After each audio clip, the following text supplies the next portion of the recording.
नमस्कार, बहुत स्वागत है आपका न्यूज स्पेशल में। आपके साथ मैं हूं राधा बगुत्रा। बुलेटिन की शुरुआत करेंगे महाराष्ट्र से आई सामने बड़ी खबर से। दरअसल कॉमेडियन कुणाल कामरा एक बार फिर से विवादों में आ गए हैं। उन्होंने एक शो में महाराष्ट्र के डिप्टी सीएम एकनाथ शिंदे पर तंज कसा था। इस पर एकनाथ शिंदे गुट नाराज हो गया। शिंदे गुट के कार्यकर्ताओं ने कुणाल कामरा के दफ्तर के बाहर प्रदर्शन भी किया। उन्होंने जिस होटल में शिंदे पर तंज कसा था वहां पर जमकर तोड़फोड़ भी की गई और अब उनके खिलाफ केस भी दर्ज कर लिया गया है। ये पूरी रिपोर्ट देखिए।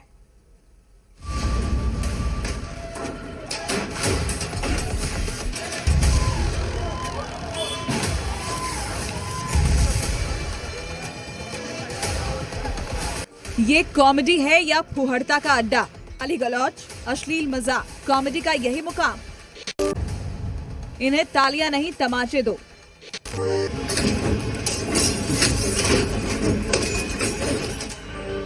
सोशल मीडिया पर कॉमेडी के नाम पर सारी हदें पार कर दी गई हैं। व्यूज, लाइक्स और वायरल कंटेंट की अंधी दौड़ में अब नेता, माता पिता, धर्म, समाज और रिश्तों की गरिमा को रौंदा जा रहा है।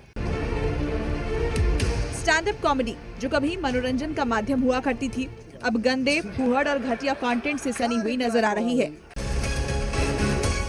मजाक के नाम पर दूसरे के अपमान वाली कॉमेडी में एक और नाम जुड़ गया है। वैसे तो ये पहले भी कई बार विवादों में रह चुके हैं, लेकिन इस बार तो इन्होंने सारे हदों को पार कर दिया और बड़े पैमाने पर विवाद को जन्म दे दिया। ये महान शख्स हैं कुणाल कामरा, जिन्होंने स्टैंड अप कॉमेडी शो के दौरान बिना नाम लिए महाराष्ट्र के डिप्टी सीएम एकनाथ शिंदे का मजाक उड़ाया। भद्दी कॉमेडी के ट्रेंड और यूट्यूब में व्यूज के लिए कुणाल कामरा ने एकनाथ शिंदे को गद्दार बता दिया। बॉलीवुड के मशहूर गाने भोली सी सूरत, आंखों में मस्ती, दूर खड़ी शर्माए की तर्ज पर कुणाल कामरा ने एक गाना बनाया। इस गाने में कामरा ने कहा कि ठाणे की रिक्शा, चेहरे पर दाढ़ी, आंखों पर चश्मा है, एक झलक दिखलाए, कभी गुवाहाटी में छिप जाए। कुणाल का ये अपमानजनक गाना यही नहीं रुका, उन्होंने बिना नाम लिए शिंदे को गद्दार बता दिया। इतना ही नहीं, कुणाल कामरा ने उद्धव ठाकरे की शिवसेना पर कब्जा करने का आरोप लगाया है। वीडियो सामने आने के बाद शिंदे गुट के शिवसेना कार्यकर्ता भड़क गए और मुंबई के खार इलाके में उस स्टूडियो में पहुंच गए जहां वीडियो को शूट किया गया था और हंगामा करते हुए जमकर तोड़फोड़ की।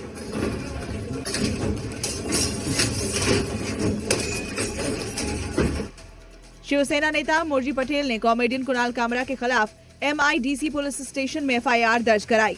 तो मुख्यमंत्री और विद्यमान उप मुख्यमंत्री श्री एकनाथ शिंदे जी को अपमानित करने का प्रयास किया है, ये गलत है।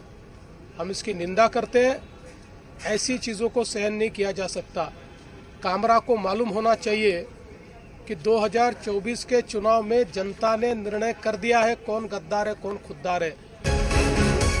इस विवाद पर जिस कदर शिवसेना ने हल्ला बोला है, लग नहीं रहा कि इतनी आसानी से सब खत्म हो जाएगा। ठाणे लोकसभा के सांसद नरेश मस्के ने भी कुणाल कामरा को खुली चुनौती दी है। कहा है कि कुणाल कामरा का महाराष्ट्र में घूमना बंद कर देंगे। कुणाल कामरा, इतना याद रखो कल से, अरे भारत छोड़ो, ये महाराष्ट्र छोड़ो, ये भारत में भी, ये हिंदुस्तान में भी आप घूम नहीं सकते। हमारे शिवसैनिक आपके पीछे लगेंगे ना, तो आपको मालूम पड़ेगा एकनाथ शिंदे जी की ऊपर टिक्का टिप्पणी करने का क्या होता है ना, ये आपको मालूम पड़ेगा। बीजेपी ने कुणाल के इस भद्दी कॉमेडी की कड़ी निंदा की है। महाराष्ट्र सरकार के गृह शहरी मंत्री योगेश रामदास कदम ने कहा, संविधान ने अभिव्यक्ति की स्वतंत्रता प्रदान की है, संवैधानिक पदों पर बैठे लोगों का अपमान करने का अधिकार नहीं दिया है। नहीं, संविधान ने अधिकार फ्रीडम ऑफ स्पीच का है। संविधान में अधिकार संवैधानिक पोस्ट पे जो बैठे हैं उनका अपमान करने का अधिकार नहीं दिया हुआ। कायदे से जो भी कार्रवाई होगी वो होगी। तो वहीं विपक्षी दल कुणाल कामरा के समर्थन में उतर आए हैं और शिवसेना के खिलाफ मोर्चा खोल दिया है। शिवसेना UBT के आदित्य ठाकरे ने निशाना साधते हुए कहा कि कुणाल कामरा ने जो कहा वो 100% सच है। यहाँ अभिव्यक्ति की आजादी पर भी पाबंदी। ये लोग ऐसे लोग हैं कि इन लोगों को अपनी आलोचना बर्दाश्त नहीं होती।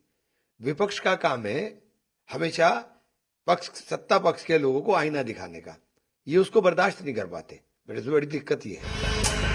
ये कोई पहली बार नहीं है जब कुणाल कामरा विवादों में घिरे हों। इससे पहले भी वो कई चीजों पर कमेंट करके बुरा फंस चुके हैं। एक बार कामरा को एलायंस कंपनी ने कुछ समय के लिए बैन भी कर दिया था।